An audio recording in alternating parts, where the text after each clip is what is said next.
Voilà. C'est tout bon. On peut couper nos micros, peut-être comme ça fait moins de résonance pour toi, Jérémy, je pense. Oui, bon, là, c'est pas dérangeant. Hein. D'accord. C'est pas dérangeant. Et ça vous permettra de poser des questions à la fin de chaque chapitre sans aucun souci. Je remettrai mon micro chaque fois que je vais te parler, comme ça fait moins de résonance. Pas de souci. On attaque.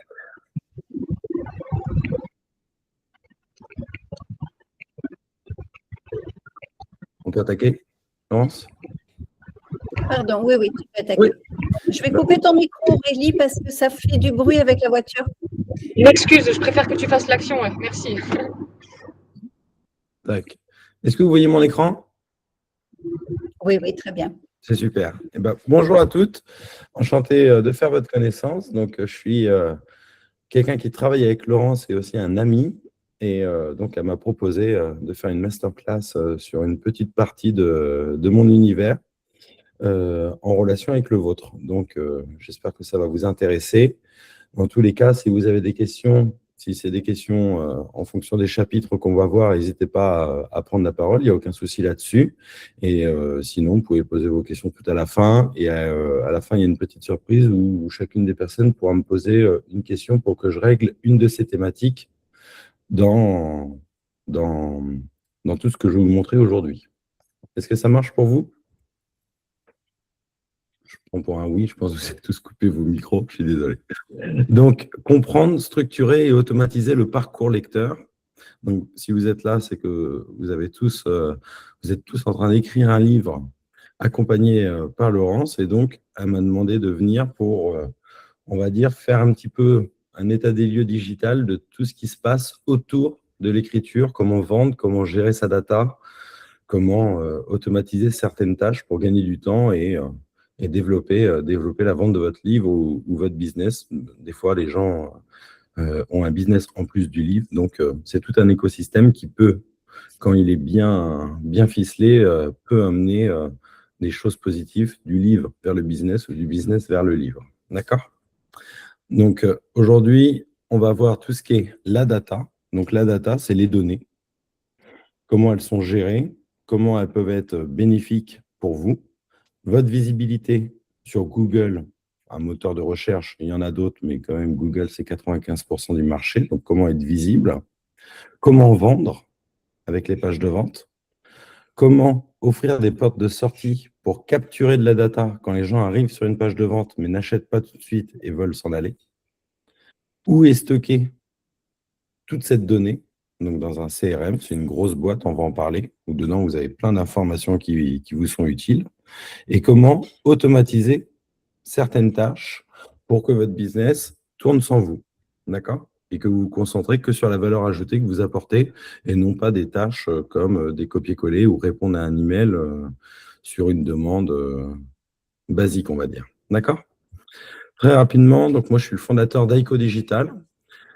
AICO, c'est pour analyse, innovation, conception et optimisation. Et en gros, j'ai fait un petit truc simple. Je vous enverrai le PDF à la fin. Hein. Mais en gros, AICO Digital, le but, c'est de créer des outils, pas forcément pour faire... forcément, on fait des beaux sites, on fait des beaux tunnels de vente, mais on se concentre sur des choses factuelles qui sont la conversion, le chiffre d'affaires ou le temps gagné. On a beau avoir des outils qui peuvent être... en disant ce site il est magnifique, mais ce site s'il est mal référencé et que personne ne vous trouve, il a beau être beau, mais si personne ne le trouve, il ne se passera rien. Donc ça, c'est le constat d'AICO, et moi, mon but avec mes collaborateurs, c'est de créer des outils qui vous font gagner du temps et qui structurent n'importe quel type de business. Quelques réalisations que j'ai réalisées. Je suis prof pour des masters dans différentes écoles. Je gère toute la data des Inspiration Awards, les Dineos. Je suis coach à émancipation. J'ai travaillé dans un cabinet de conseil en assistance à maîtrise d'ouvrage. J'ai travaillé pour des collectivités, pour Jean-Pierre Nadir, la BSA. Je suis le fondateur de Touraine Vacances. C'est un blog en Touraine qui génère un peu plus d'1 million de visiteurs en full organique par an. Et 2-3 petits trucs comme ça. Est-ce que là, vous avez des questions ou pas sur ce début ? Si une personne peut couper son micro, juste pour me dire oui ou non. Pour moi, tout est OK, mais je savais déjà. Donc, est-ce que c'est clair pour vous? Déjà, merci à Floriane qui nous a rejoints. Merci à vous toutes d'être présentes. Floriane. Et pour moi, pour l'instant, c'est très clair. Ok, Hâte de voir ce que tu vas nous proposer par rapport au livre. super. Donc, le premier sujet, c'est la data. Donc, la data, c'est vraiment, vous avez beau avoir n'importe quel business. Si vous vous rappelez à l'époque de Booba, le rappeur, qui avait un compte Instagram à 4 millions d'abonnés, il a été banni.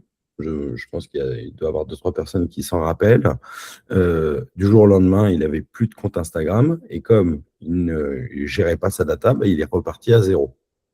S'il avait pris ne serait-ce que 20% de ses 4 millions d'abonnés dans son CRM, il aurait pu très bien repartir très rapidement grâce à cette data. Là, les réseaux sociaux, Amazon ou plein d'autres plateformes qui permettent à des gens de faire passer un message, à des gens de vendre quelque chose,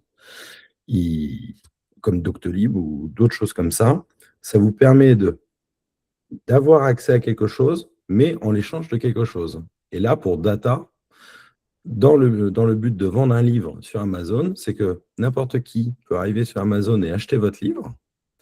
Amazon va prendre une contribution et en plus, il sait qui a acheté le livre. Donc, lui, il peut revendre des livres à cette personne-là. Il peut revendre tout ce qu'il veut parce qu'il a la data. Et vous recevez le montant moins la commission d'Amazon. Mais à la fin, vous avez juste vendu un livre. Mais cette personne ne peut pas devenir un acheteur qui pourra acheter votre tome 2, votre tome 3 ou découvrir votre univers, votre business, parce que c'est Amazon qui est propriétaire de cette personne. Donc ça, je pense que tout le monde en a conscience.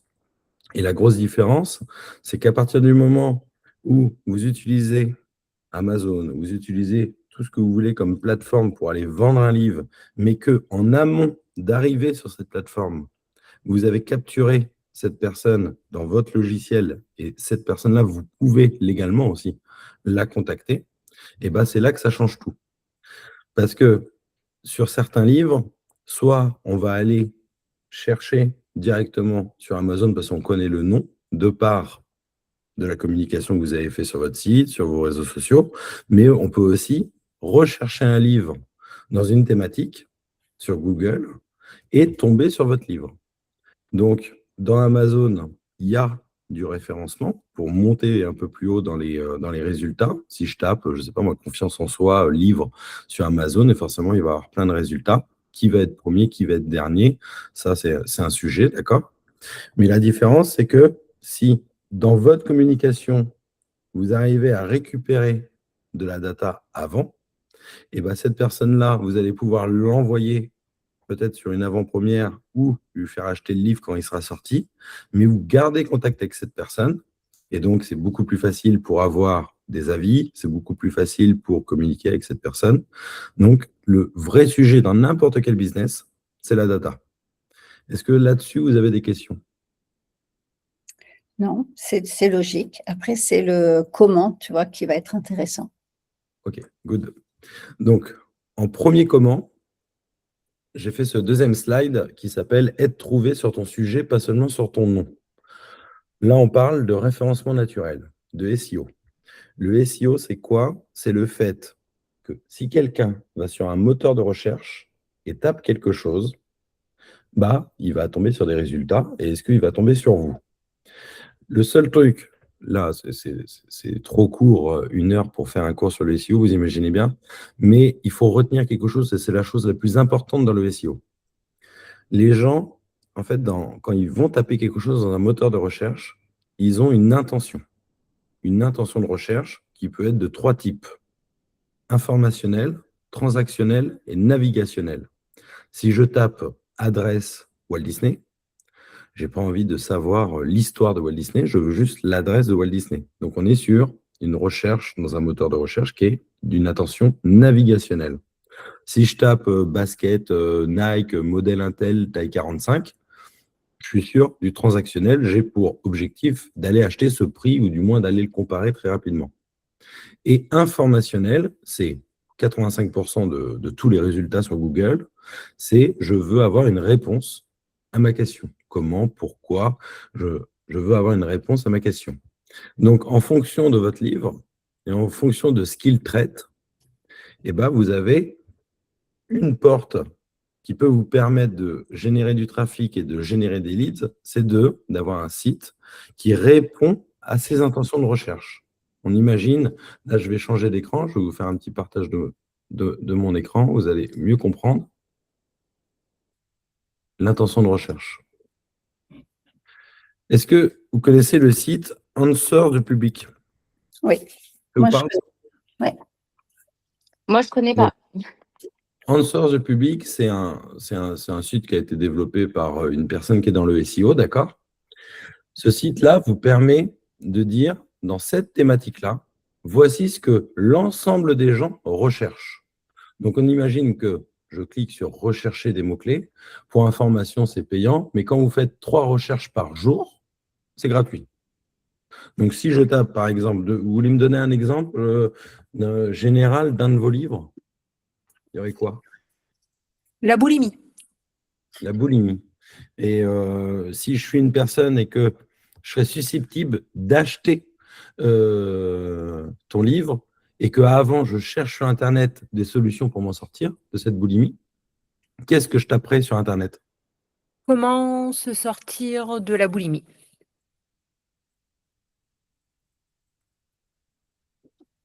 J'ai pas fait de faute ou pas là?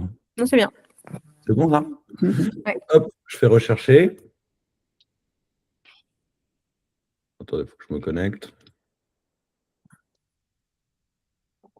Donc, on est bien d'accord que sur ce livre-là qui traite la boulimie, d'accord?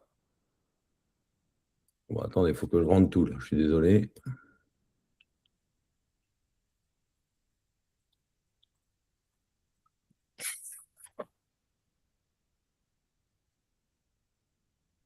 Bon, là, pour le coup, comme j'avais fait des recherches avant. C'est vraiment de la spontanéité. Ouais. Je vais vous le faire comme ça. Hop, hop. Non, comme j'ai déjà fait les recherches, je suis désolé.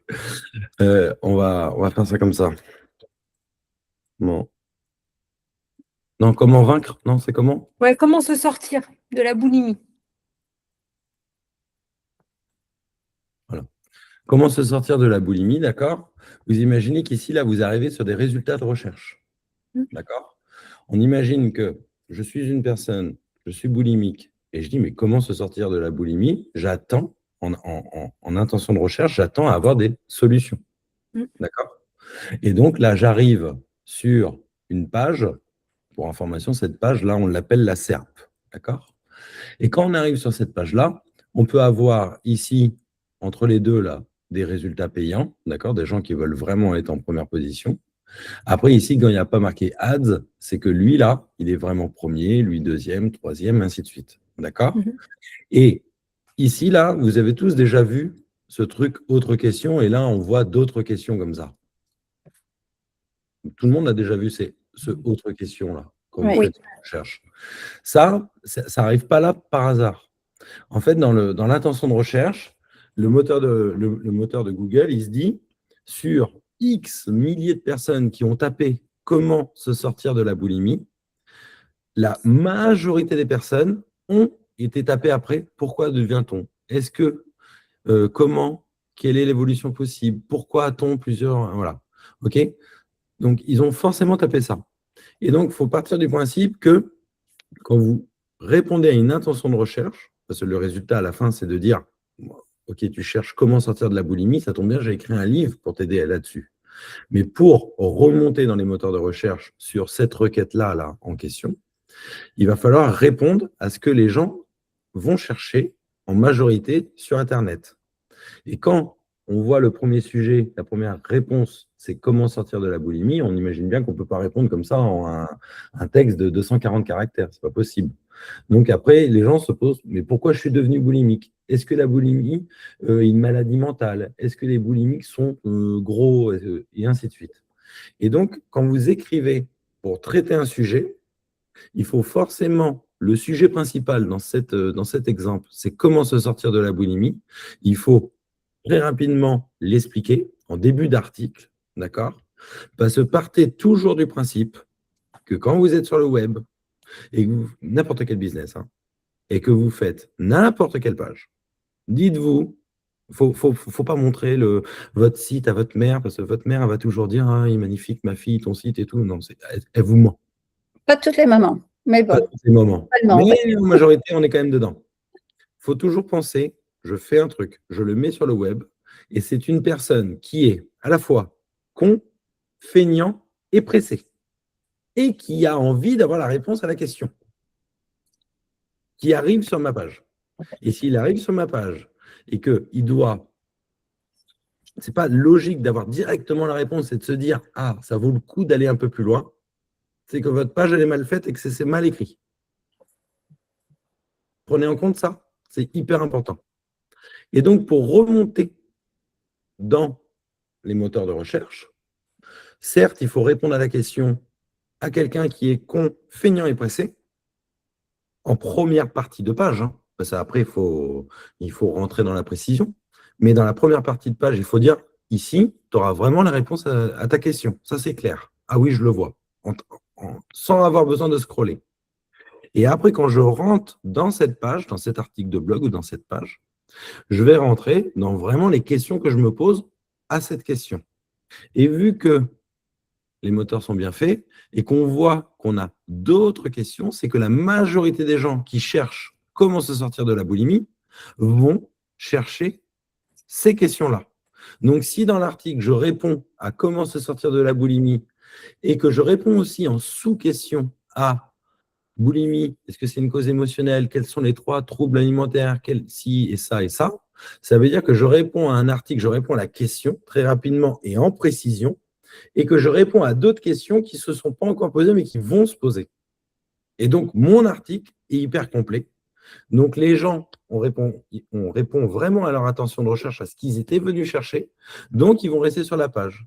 Et plus ils vont rester sur la page, parce que votre façon d'écrire a fait que vous allez les amener à, ils ont envie de dévorer votre texte, alors vous allez gagner des secondes. Et si vous gagnez des secondes, Google va se dire, ah bah, quand quelqu'un se pose cette question, par rapport à, par exemple, à ce site-là, là, eh ben, je vais plus mettre un peu le site de X personnes en avant parce que les gens restent plus longtemps. Donc, ça veut dire que la recherche elle est mieux. Ils répondent mieux à la recherche. D'accord? Et donc, si on prend un site au hasard, on va prendre celui-là. Là. Okay. Là, on est sur un site. Ce site-là devrait répondre à tout ce que je viens de dire. Donc, le site est plutôt pas mal, d'accord, et tout. Le design, ça, c'est propre à chacun. Et on a tout un article de blog comme ça qui arrive jusqu'à là. En SEO, le référencement naturel, une page, c'est égal à un livre. Ça tombe bien, je donnais cet exemple-là même avant de connaître Laurence. Une page est égale à un livre. Et dans une page, on a différentes petites choses, d'accord, quand vous allez créer votre site, qui sont hyper importants à prendre en compte. Vous avez ce qu'on appelle le title et la métadescription. Le title, c'est le titre de livre. Vous êtes tous d'accord que vous êtes en train d'écrire un livre, il n'y aura pas 2 titres sur la page de couverture. Donc, si dans le web, un titre, on appelle ça un H1, s'il y a 2 H1, alors c'est une énorme faute. Vous êtes tous d'accord là-dessus? Personne ne serait capable d'aller donner à une bibliothécaire un livre avec 2 titres complètement différents et de dire range-le au meilleur endroit dans le meilleur rayon. Vous êtes tous d'accord avec ça? Et bien, dans le web, un titre, c'est un H1. Ça veut dire que si vous en avez 2, c'est qu'il y a un loup. Et après, on a des H2, H3, et ainsi de suite, et ainsi de suite. Les H2, c'est votre sommaire. Les H3, ce serait des sous-chapitres de votre premier chapitre. Et ainsi de suite, et ainsi de suite. D'accord? Et quand on prend un livre et qu'on a envie de voir s'il va nous plaire, qu'on est à la bibliothèque, on retourne le livre, et ce petit texte qu'il y a en 4e de couverture, on le lit très rapidement. Ça tombe bien parce que je suis con, feignant et pressé. Donc, c'est pour ça que tout le monde va regarder ce petit texte très rapide qu'il y a derrière. Et donc, je le lis, et là, il faut que ça me donne l'envie de l'acheter. Et bien ça, sur le web, on appelle ça une métadescription. Et donc, si vous pouvez noter, vous allez noter, est-ce que là, quand je fais ça, vous voyez le truc qui s'affiche là? Vous voyez ce qui s'affiche avec du Oui. et tout? Oui, oui. Ouais. OK. Titre, description, URL. Ça, c'est une extension gratuite sur Google que vous allez pouvoir télécharger qui s'appelle Detailed SEO Extension. Vous tapez Detailed SEO Extension télécharger et gratuitement, vous allez télécharger cette extension. Quand vous allez aller sur n'importe quelle page, vous allez cliquer sur cette extension et ça va vous faire ce petit bandeau là qui arrive là. D'accord? Vous le voyez, ce petit bandeau-là? Ouais, on est d'accord. Donc là, vous voyez qu'il y a le title. Le title, c'est le titre de votre livre.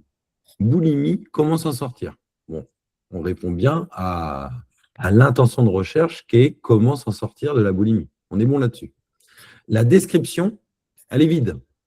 Ça veut dire que la personne, elle est tellement sûre de lui qu'elle a un livre avec un titre et elle ne se fait même pas chier à dire que ça a été écrit par telle personne et elle ne met même pas un petit texte pour donner envie parce qu'elle est tellement sûre. Bon, réellement, si elle ferait une métadescription, elle pourrait gagner des places. Si un site comme ça arrive en 4e position, ça veut dire qu'il n'y a pas sur cette recherche-là, il n'y a pas une grosse difficulté. Hein. D'accord? J'ai une question, excuse-moi Jérémy, je la pose de suite. En fait, on a vu qu'en référencement numéro 1, c'était Amélie, donc finalement la CEPAM française, donc on est en train de parler de santé. La GIFAR, c'est une plateforme de pharmaciens qui sont énormissimes en fait. Est-ce que ça a du sens en fait que des gros mastodontes français qui agissent sur la santé se retrouvent bien référencés ou pas? Ça a du sens. Ça, c'est une autre question. Mais comment ils arrivent là? C'est qu'en fait, en SEO, dans un site, il y a 3 piliers. Et c'est pareil pour tout le monde. Là, on est en train de parler pour la boulimie, mais quel que soit votre site, il y a 3 piliers. Il y a la technique, il y a le contenu et il y a l'autorité. La technique, c'est la qualité du site. Est-ce qu'il se charge rapidement? Est-ce que les photos sont légères? Est-ce que le CSS est optimisé? Est-ce qu'il y a un sitemap XML? Enfin bon, c'est la technique. Est-ce que c'est bien fait? OK, ça c'est le premier truc. Le deuxième truc, donc là, sur ce premier truc, vous n'êtes pas Amélie, mais vous pouvez avoir un site qui est mieux, qui a une meilleure note technique que Amélie. C'est possible. Le deuxième truc, c'est le contenu. Le contenu, c'est qu'est-ce que vous donnez à manger au moteur de recherche pour dire que vous êtes un expert dans ce domaine. Et voyez votre site comme une bibliothèque. Votre site à vous, c'est une bibliothèque. Et dans votre site, dans votre bibliothèque, vous avez des rayons. Et dans les rayons, il y a, on dit que tu es dans la santé, pas que juste la boulimie. Ça veut dire qu'il y a un rayon que sur la boulimie. Vous répondez vraiment à toutes les questions sur ce sujet-là. Après, il y a un autre sujet, un autre sujet, un autre sujet. Et l'ensemble fait une bibliothèque qui est Amélie, entre guillemets. Vous voyez ce que je veux dire? Oui. Donc, Amélie a beaucoup de contenu. Et donc, si une personne qui a beaucoup de contenu, Amélie a parlé de toutes les maladies, de tout. Et il sort un article sur la boulimie, vu que c'est quand même une énorme bibliothèque avec plein de rayons et beaucoup de livres et beaucoup de gens qui sont quand même venus mettre leurs doigts sur les pages, il se dit, forcément, s'il l'écrit, il lui donne un peu plus de force que quelqu'un qui arrive avec 4 pages. Okay. Ça, c'est le contenu. Et dans le contenu, il y a aussi la qualité que c'est écrit avec, là, ce que je suis en train de vous montrer, le H1, le H2, le H3, tout ça. D'accord? Là, par exemple, le H2 produit et le H2 article ou le H4 sommaire, ça n'a aucun intérêt. Okay. Si vous écrivez un livre sur la boulimie, si votre titre c'est boulimie, comment s'en sortir, vous allez pouvoir faire par exemple un titre de sommaire qui sera la boulimie vomitive, un cycle vicieux. Vous allez écrire sur ce sujet-là, mais vous n'allez pas faire un sommaire en dessous qui va s'appeler article. On est d'accord là-dessus? Ça ne veut rien dire article. Produit, des produits de quoi? On vend des peluches licornes qui font du surf, ça ne veut rien dire. Donc, résultat du compte, leur sommaire, il n'est pas optimisé. Donc, j'ai beaucoup de contenu et est-ce que j'ai beaucoup de contenu avec un contenu de qualité? Donc, ça, c'est ce qu'on voit là. Et pour répondre à ta question, le troisième pilier, c'est l'autorité. Et l'autorité, c'est ce que les gros sites Forbes, ce que vous voulez, Apple, Amazon, Amélie, tout ce que vous voulez, ils ont beaucoup d'autorité. Et l'autorité, c'est quoi? C'est des liens, un lien cliquable pour aller vers un autre site. Et cet autre site fait un lien pour aller vers l'autre site. C'est comme si vous êtes un office du tourisme et je clique et je vais vers le site de l'hébergement. Et ainsi de suite. Donc, vous imaginez bien qu'un office du tourisme, par exemple, a beaucoup de liens. Et tous ces liens-là, plus vous avez des liens, mais vers des sites de qualité, et ben, plus vous montez votre troisième pilier qui est l'autorité. Et l'autorité, je vous l'explique très simplement dans le SEO. La personne pour la boulimie, c'est quoi ton prénom? Laetitia. Laetitia? Ouais. Ouais. Donc, Laetitia et moi, on ne se connaît pas. J'arrive comme ça dans la rue, on se rencontre, et dans les premières minutes, on se dit, est-ce qu'on va devenir amis? Et Laetitia, c'est un site, et moi, je suis un site. D'accord? Et donc, si on devient ami, ça veut dire qu'on va avoir un lien cliquable de son site vers le mien. OK. Sauf que Laetitia, elle a aussi des liens vers d'autres sites. Vous êtes d'accord là-dessus? Oui. Et Laetitia me dit, moi, je connais Bernard. Donc, j'ai un lien vers ce site-là. OK. Je connais Bernard, et Bernard, c'est vraiment le mec, c'est un truand, c'est vraiment l'homme à éviter. Donc, moi, dans mon calcul émotionnel de dire est-ce que je vais devenir ami, si je sais qu'elle est amie avec Bernard, ça va me refroidir un petit peu. Et bien donc, si vous avez un site sur une thématique, la boulimie, et que vous faites un lien, vous faites un article qui traite un sujet bien spécifique dans la boulimie, et que vous arrivez à avoir un lien avec quelqu'un qui est bien référencé dans le domaine de la santé sur le web, ben ça peut être bénéfique. Par contre, si vous faites un lien avec Rosine, qui habite à Brest, qui est une copine à Laetitia, et qui est aussi dans la boulimie, mais elle a un site qui est éclaté, et ben en fait, vous allez faire un lien en disant, bah oui, c'est mon amie, en plus elle est super forte. Oui, elle est super forte, mais son site ne dit pas du tout qu'elle est super forte au moteur de recherche. Son site, il n'a pas de H1, il n'a rien. Et donc, vous faites un lien avec un site qui est vide, et donc, vous vous dites, bah, moi je suis un expert dans ce domaine-là, à Google, quand quelqu'un pose une question là-dessus, je veux que tu me mettes en premier. Et comme je montre à tout le monde que j'ai une relation avec Brigitte, qui est à Rennes et qui est aussi dans la boulimie, mais qui a un site qui ne parle pas du tout de boulimie, parce que son site est mal référencé, et bien en gros, vous vous associez à elle. D'accord? Et donc, quand Google vous regarde, il se dit, bah, si elle est amie avec elle, c'est que si j'analyse aussi ce site-là, et ben je fais une note globale. Il prend en compte vos relations. Vous voyez ce que je veux dire ou pas? Oui. Et ben ça, c'est l'autorité. Et comme Amélie, bah, vous imaginez bien qu'ils ont un score d'autorité qui est un peu hardcore, et ben ils écrivent un truc et paf, ils remontent. Okay. Mais ce n'est pas insurmontable. Hein. Moi, j'ai Touraine Vacances. Touraine Vacances, j'explose l'office de tourisme de Tours. Et ils ont 25 000 liens et moi, j'en ai 4. OK? Parce qu'en technique et en contenu, je les explose. Donc, il y a vraiment ces 3 trucs-là. Ça marche pour vous, ça? OK. C'est vraiment ce truc-là. Donc, je ne peux pas rentrer vraiment dans le détail de comment être visible, parce que le SEO, c'est très, très complexe, comme ça, en 1 heure. Mais ce qu'il faut se dire, c'est que si j'écris sur quelque chose, je dois répondre de la plus simple des manières et après, dans la page, de la plus précise à l'intention de recherche que la personne recherche. Okay. Donc, comment se sortir de la boulimie? Bah, sur l'ensemble des gens, les gens posent ce type de questions, ce type de questions, ce type de questions, ce type de questions. Je réponds de la meilleure des manières. Et je réponds toujours rapidement pour donner envie d'aller plus loin. Et si vous faites ça, vous aurez des bons résultats dans cette façon de réfléchir. D'accord? OK. Ça marche pour vous, ça? Ça marche. On continue parce que ça fait déjà 1 demi-heure. Eh oui, c'est souvent mon... C'est pour ça que je te le dis. Merci. Donc, là, on était dans le SEO. Est-ce que vous revoyez mon petit PDF là? Oui, parfait. On arrive sur la page de vente.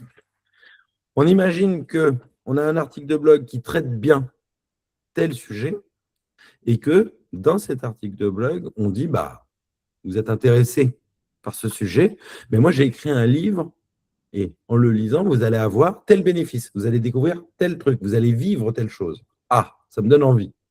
Et donc, je clique dessus. Et quand je vais cliquer dessus, je vais arriver sur une page de vente. Je pourrais très bien les emmener directement sur mon lien Amazon.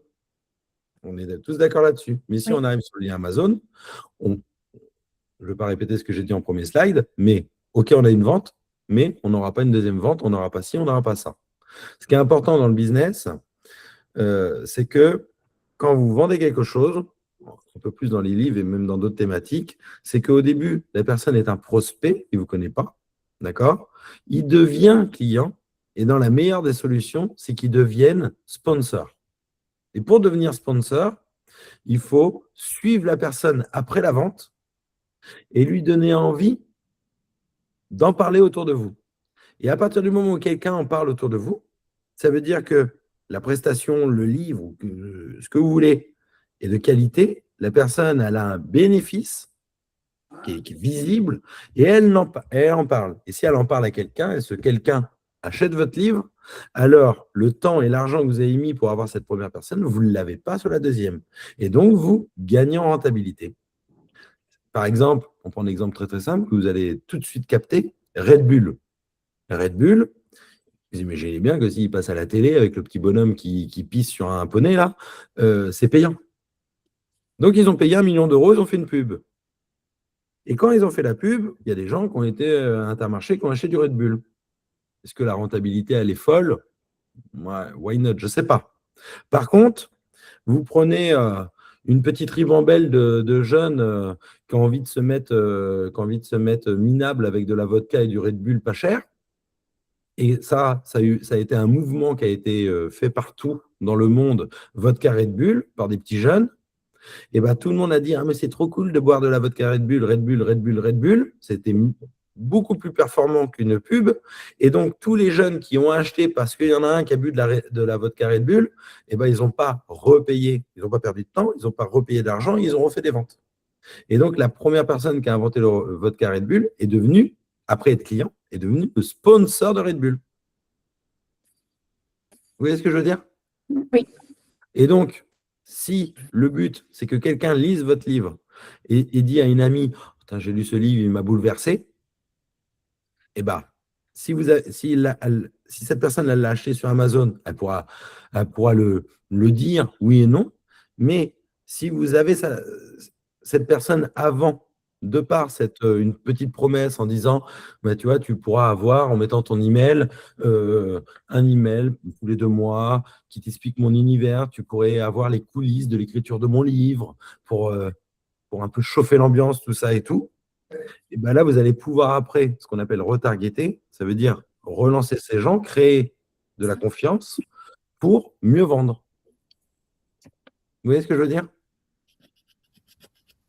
Ça marche pour vous, ça? Cool.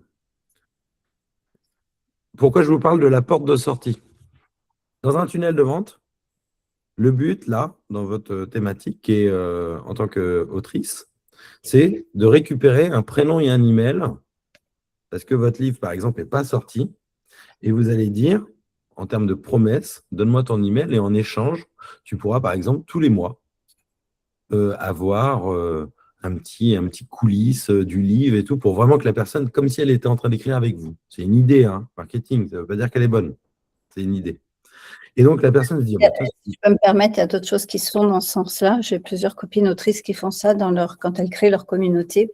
Voilà. Elles proposent, chaque fois qu'elles commencent un 2e roman, 3e roman, X roman, ou peu importe le livre, de leur faire partager les premiers écrits et leur demander leur avis, comme si elles contribuaient à l'écriture. Voilà, magnifique. Ça, c'est quelque chose qui les implique vraiment après. Et donc ça c'est magnifique. Le résultat du compte, ça, c'est le tunnel de vente. Et pour emmener des gens à ce truc-là, l'idée est super bonne. Quand vous allez dépenser du temps et de l'argent pour créer cet écosystème, pour récupérer cette data, il y a des gens qui vont arriver sur cette page, mais qui vont peut-être pas mettre leur email tout de suite et s'en aller. Ça se trouve, je vais me mettre, hop, j'ai mon gamin qui arrive, il vient de tomber, je lâche le téléphone et voilà. Et donc, ça se trouve, je ne reviens pas. Et ainsi de suite, et ainsi de suite. Ce qu'on appelle une pop-up de sortie dans un tunnel de vente, c'est de dire, moi, je te propose cette chose-là. Par exemple, achète mon livre.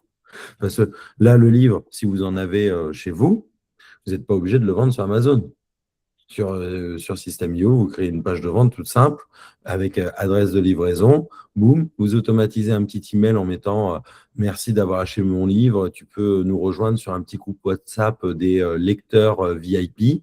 Ton livre sera mis à la poste sous 24 heures, hop, et le livre est envoyé. Vous n'avez pas la commission d'Amazon. Vous gardez le contact, vous créez du lien et ainsi de suite. De l'autre côté, Amazon reste quand même un canal qui est hyper important parce que ça amène beaucoup de flux, mais beaucoup moins de chances de l'avoir pour transformer un client en tant que sponsor. Vous voyez ce que je veux dire? C'est là où l'imprimeur, le libraire de Gaillac à côté de Toulouse est important puisque lui, il les fabrique à la demande avec un petit drapeau bleu, blanc, rouge, ce qui différencie d'Amazon. Et puis, on peut l'envoyer avec un petit marque-page, un petit goodies, etc. Et ça sort du lot, effectivement. Donc, et on en reparlera de ce que tu viens de dire là dans les automatisations. Ça m'a donné une idée. Et donc, la pop-up de sortie. Est-ce que vous avez tout l'après-midi? Parce que quand Jérémy a des idées, on peut passer beaucoup de temps. Non. En vrai, après, j'ai plein de clients. Non. Je vais y arriver. Donc, la pop-up de sortie, c'est quoi? Vous allez communiquer sur les réseaux, vous allez développer votre site, vous allez faire ci, vous allez faire ça, des salons, tout ça et tout. Donc, passer du temps, c'est de l'argent, tout ça, pour que les gens arrivent sur votre page de vente pour acheter votre livre ou votre tunnel de vente, de capture, pour capturer des gens à votre newsletter, pour être en avant-première, donner leur avis sur l'écriture du livre. Si les gens s'en vont, je devais arriver sur une page pour acheter le livre et je m'en vais. Là, on peut faire venir ce qu'on appelle une petite pop-up, une petite fenêtre qui arrive comme ça et qui dit, en gros, tu voulais acheter le livre, bon là, tu ne l'achètes pas, pars pas trop vite, gratuitement, je te donne un extrait de 2 pages. C'est une idée. Hein. Et donc là, la personne, vous avez dépensé du temps et de l'argent pour qu'elle arrive sur cette page où elle devait payer, elle s'en va. Donc là, vous dites, bah mince, c'est dommage, j'aurais aimé qu'elle paye. Donc, si elle s'en va comme ça et que vous la laissez, vous n'allez pas récupérer son email. Et vous, le but, c'est que pourquoi elle n'a pas payé? Bah, vous voulez le savoir. Donc, vous allez proposer quelque chose en sortie pour après garder son email et la mettre dans une campagne d'email pour créer de la confiance et la faire revenir quand elle est chaude sur la page de paiement. Donc ça, c'est hyper important de réfléchir à ça dans n'importe quel tunnel que vous faites. Et un tunnel, ce n'est pas forcément System.io. Un tunnel, ça peut être sur un site. Hein. D'accord? Donc, vous imaginez bien que tout ça, là, je vais dans un salon, je mets des livres ici, à tel endroit. Vous avez plein de données autour de vous. Je fais un petit flyer avec un flashcode. Ce flashcode, il est traqué. Je sais qu'il y a un flashcode qui est mis chez mon libraire. Je sais qu'il y a un flashcode qui est mis à mon boulot. Et bien, ça, vous voulez le savoir si les gens flashent ou pas. Vous voulez savoir si les gens sont venus de par ce salon, de par cette personne, tout ça. Tout ça, c'est de la donnée. On appelle tout ça, c'est stocké dans une grosse boîte qu'on appelle CRM. Et dans cette boîte, eh ben, en fait, vous stockez. Donc, vous avez toutes vos données, vous êtes propriétaire de vos données. Et 2, toutes ces données, elles peuvent être automatisées. Si on prend l'exemple que Laurence elle a dit avec son partenaire imprimeur et qu'on parle des automatisations avec le CRM, vous avez une page de paiement. Sur cette page de paiement, il y a marqué « Achète mon livre » et en plus, tu auras un petit drapeau français. Il y a un petit truc en plus là qui donne envie d'acheter le livre ici et non pas Amazon.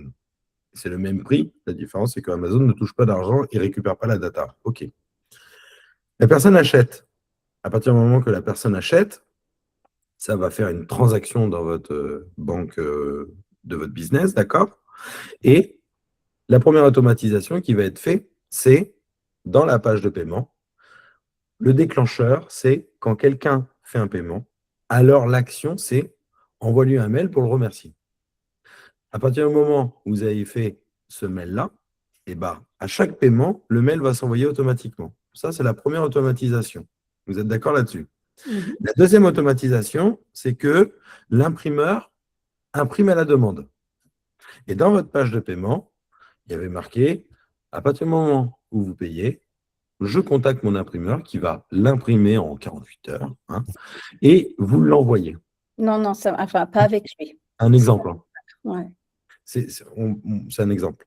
Et donc là, si j'ai un paiement, je vais recevoir un email en disant bravo, tu viens de faire une vente, il faut que je contacte l'imprimeur pour dire fais-moi un livre. Vous êtes d'accord là-dessus? Et peut-être que cet imprimeur, on aimerait lui envoyer un mail que les vendredis avec les ventes de la semaine. Et bien, imaginez que tout ça arrive dans un CRM, dans une boîte. Et ben, vous allez pouvoir automatiser, par exemple, tous les vendredis à 16 h. Tu prends tu me calcules le nombre de ventes que j'ai fait dans la semaine et tu envoies un mail tous les vendredis à 17 h à telle personne en disant voici les ventes de la semaine, merci de faire X livres. Et ça peut s'automatiser. L'email de bienvenue, des séquences d'emails avant lancement, des relances de paniers abandonnés, un mot de remerciement, ou par exemple, vous avez un achat sur un livre et vous estimez que les gens bouffent votre livre en moyenne en 3 semaines, et bah, au bout d'1 mois, vous allez envoyer un email à cette personne en disant je t'envoie un email parce que je pense que tu as sûrement dévoré mon livre et j'aimerais tellement que tu me fasses un retour. Et bien ça, vous allez l'automatiser, comme la demande d'avis quelques jours après la lecture, le suivi des contacts rentrés dans un salon, plein de choses comme ça. D'accord? Et donc ça, c'est l'automatisation. Donc le vrai sujet, c'est faire travailler les outils pour votre livre et pas l'inverse. Si vous passez plus de temps à développer quelque chose pour une action qui est minime par rapport à écrire, c'est que les outils sont mal construits. Le but, c'est que quand c'est bien construit, c'est logique, ça rentre et tout part dans un process bien défini pour que les gens soient, comme a dit Laurence avec l'autrice qu'elle connaît, soit a fait chauffer son audience comme ça et que les gens se sont investis dans la sortie du livre, ou soit après le livre et ainsi de suite pour créer un écosystème, pour créer une communauté autour de ce livre. Bah, ma petite chérie, par exemple, elle a un auteur, je ne me rappelle plus son nom, mais à chaque fois qu'il y a un nouveau livre, elle l'achète, mais directement en fait. Donc, il y a quelque chose qui se passe derrière, d'accord? Et donc, ce qu'il faut retenir, c'est qu'il n'y a pas de stratégie universelle, d'accord? Il n'existe pas de page de vente parfaite, de CRM, il n'y a rien de parfait. Tout est en fonction de ce que vous vendez, de la façon que vous le vendez et à qui vous le vendez à un moment donné. Il y a 10 ans, la même personne peut-être ne vendait pas de la même façon, peut-être ne vendait pas au même prix. Enfin, bon, vous imaginez bien qu'il y a tout ça qui rentre en compte. Donc, c'est ça qu'il faut retenir. Il faut que les outils soient utiles pour vendre votre livre, pour une avant-sortie, la sortie ou autre chose. Et il faut que toute cette data, vous en soyez propriétaire et que vous pouvez la réutiliser. Est-ce que là, il y a des gens qui ont un business et un livre? Ben oui. Oui. Vous imaginez que c'est hyper important. Vous voyez ce que je veux dire? J'ai juste une question, Jérémy. Quand tu as un panier abandonné, comment tu sais que le panier est abandonné? Quand quelqu'un arrive sur le site et qu'il veut acheter le livre et que finalement il part, comment tu sais? Ça, c'est des outils qui permettent de le faire. Si tu as un site e-commerce, tu as des extensions selon l'outil que tu utilises. Si c'est un Shopify, un WordPress, un Webflow, ça, c'est autre chose. Mais en gros, c'est un outil qui dit, quand quelqu'un arrive sur la page, il y a des cookies, le truc qu'on fait, j'accepte tout là. Mais il y a des cookies. Il dit, il y a une personne qui vient d'arriver, c'est cette adresse IP là. Et si elle ferme la fenêtre et que le panier, et il y a quelque chose au panier, alors, X temps après, si elle a activé les notifications, alors je peux lui envoyer une notification dans son navigateur. Ok, du coup, on est mis au courant, en fait, on le sait tout de suite. Ouais. Et c'est là que tu mets en place une automatisation pour pas qu'il parte. C'est ça. Ok. Ouais, c'est totalement ça. Et ça, c'est différent les outils en fonction de l'outil que tu utilises. Si tu as un système IO, un Shopify, un Webflow, un WordPress, ce pas les mêmes outils, mais c'est exactement ça. Bah, nous, on a System.io. Je ne sais pas les autres, moi j'ai System.io. Sur System.io, dans les automatisations, sur une page de paiement, dans les déclencheurs, il y a quand il y a une nouvelle vente qui vient de se produire et il y a quand quelqu'un s'en va. Et donc, quand quelqu'un s'en va, alors les actions, et là tu regardes dans System.io, tu verras les actions, tu peux faire ci, ça, avec System.io. Ok, merci beaucoup. Donc voilà. Et maintenant, ma porte de sortie à moi. Donc ça, c'est vu avec Laurence.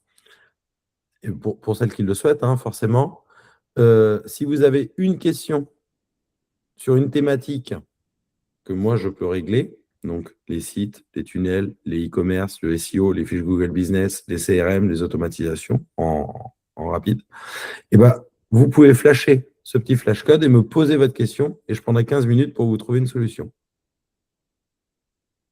Vous m'avez entendu? De toute façon, je partagerai le PDF puisque tu as dit qu'on pouvait le garder. Donc, Ouais, je vais vous l'envoyer après. si tu es OK, je partagerai le PDF. De rien. Que certaines conduisent, donc ne peuvent pas flasher. Ouais, il n'y a aucun souci. Il n'y a aucun souci. Merci, Ça va, Floriane? Jérémy. Ça va. Merci beaucoup. J'avais Donc, une question. allez-y. Quand tu es dans Système.io, par exemple, moi j'ai bien compris les pages de vente, ton livre, etc. Mais quand tu as plusieurs livres, On a plusieurs livres. Mm. Alors, il y a plusieurs solutions dans Système.io. Soit dans Système.io, vous pouvez créer des produits. ah oui, C'est ou à droite, à côté des Ici. réglages, là, il y a des produits. Mm. Vous pouvez créer des produits et après, vous mettez le module produit et les gens vont pouvoir cliquer sur je veux le A, le B et le C. Et donc, si le A est à 10 € et le B est 10 € et le C est 20 €, boum, ça fait un total à 40 et ça paye. Ok. Ça, c'est le premier truc. Le deuxième truc, on peut faire une page en disant moi, j'ai un livre A, un livre B et j'ai une offre. Si tu achètes les deux, 1 €, c'est 17. Et donc, si tu vas sur A, tu cliques sur A, tu arrives sur une page de paiement où tu as le livre A. Sur B, le livre B. Et si tu cliques sur l'offre, bah, tu arrives sur une page de paiement où tu as fait le produit direct. D'accord. D'accord. Ça, c'est une des façons de faire. Mhm. La deuxième façon, c'est ce qu'on appelle l'order bump. Ça vous parle, ça ou pas? Oui, oui. À tout le monde? Pour moi, ça parle, mais vas-y, explique pour. Non. L'order bump, c'est ce qu'on appelle les ventes additionnelles. Il y a des études qui l'ont montré. 21% des femmes qui ont pour objectif d'aller dans un magasin de vêtements pour acheter un vêtement, 21% des femmes achètent au minimum 2 vêtements. Ça veut dire que vous prenez 100 femmes qui ont tous pour objectif d'aller acheter un débardeur. Sur les 100 femmes, il y en a 21 qui vont acheter autre chose qu'un débardeur. Et donc, c'est ce qu'on appelle, dans le digital, un order bump. Et donc, sur une page de paiement sur Système.io, vous allez faire le livre A à 10 €.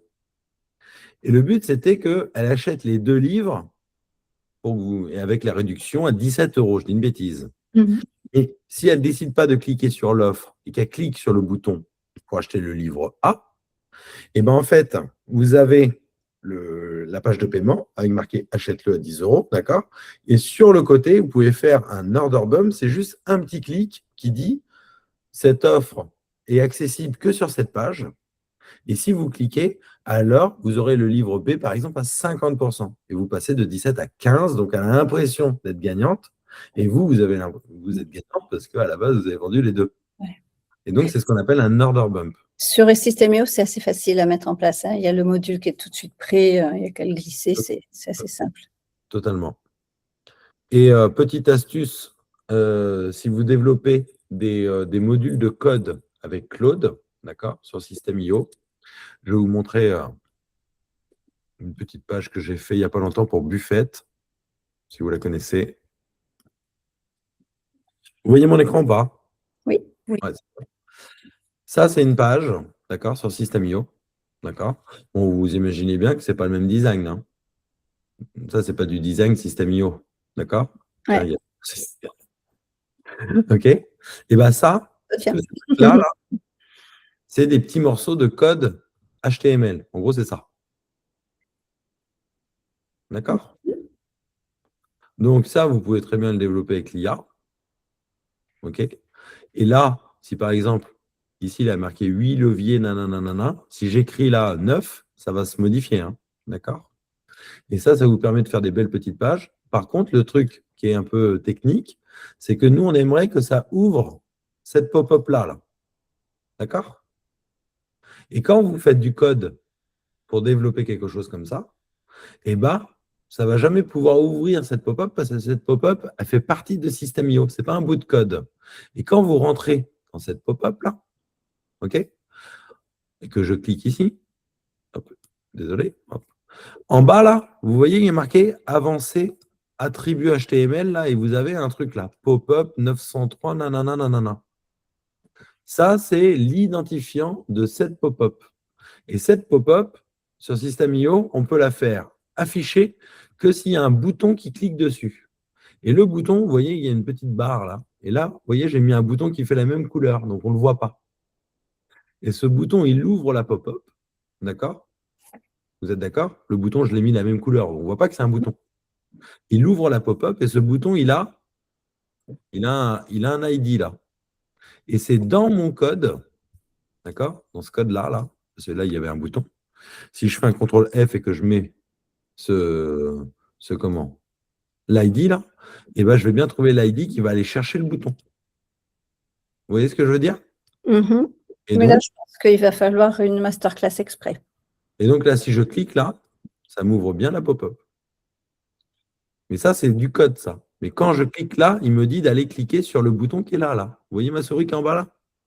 Si je Donc, clique, si je résume, Jérémy, tu as dit que tu t'es servi de Claude pour faire ce code.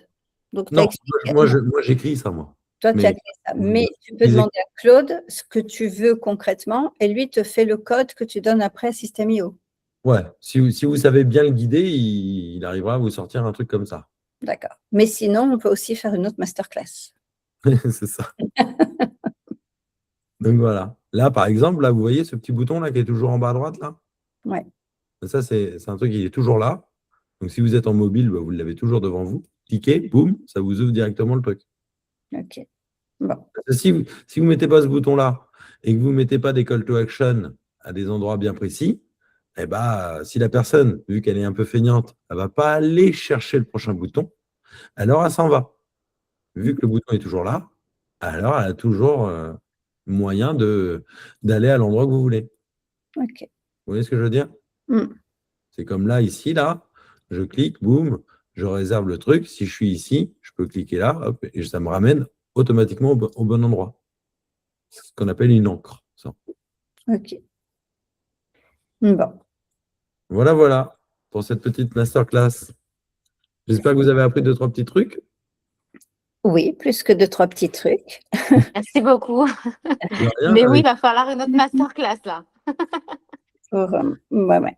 Après, non, c'est hyper intéressant et c'est surtout hyper précieux parce que moi, je fais partie des gens qui ont encore un lien vers System.io, vers Amazon.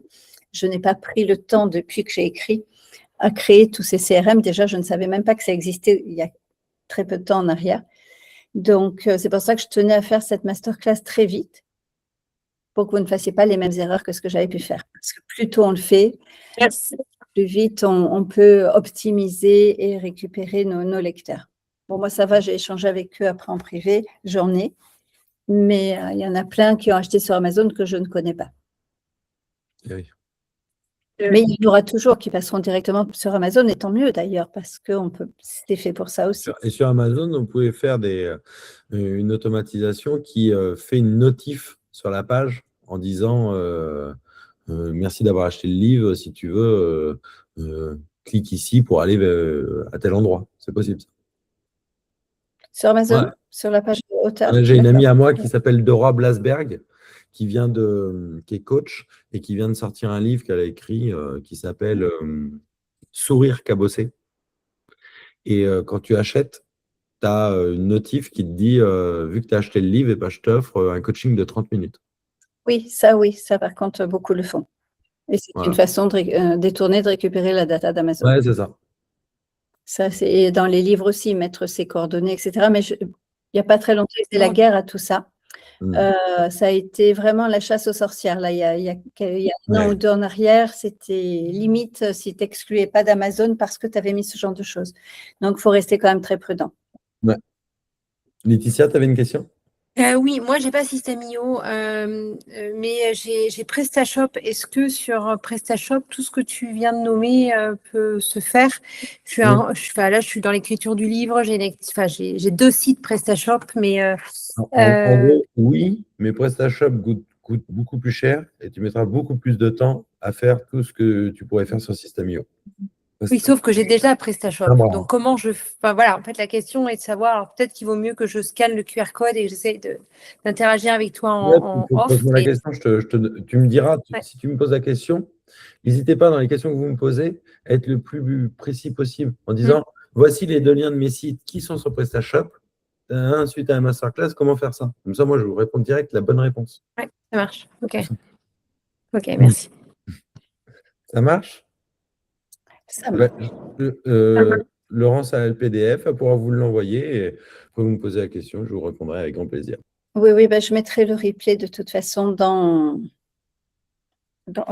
System.io parce qu'il y a la partie formateur, mais il va falloir que je trouve un site. Ouais, moi, c'est ça qu'il faut qu'on règle, Jérémy.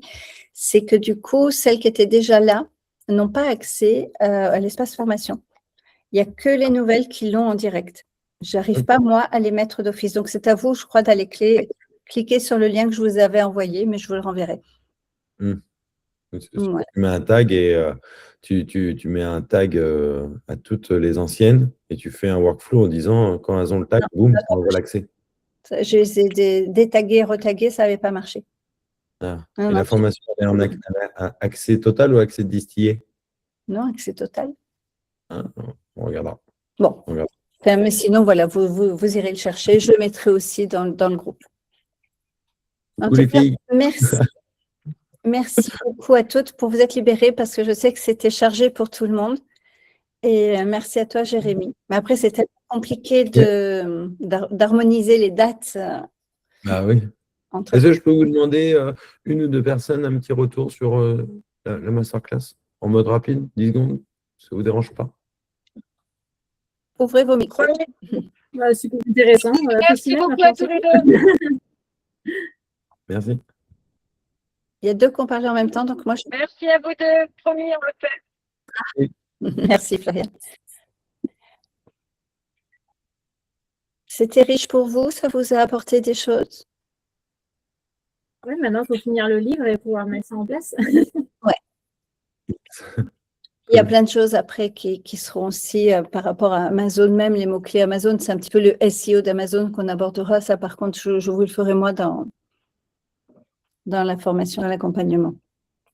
Je vais faire un module sur ça. Mais merci à toutes. Merci Jérémy, bonnes vacances. Tu es en vacances bientôt. Ouais. Donc, merci à vous. Bonnes vacances, merci. À toutes. Et puis, Merci beaucoup. Merci. À très vite avec tout le monde. Bye bye. À bientôt. À bientôt. Bye. À toutes.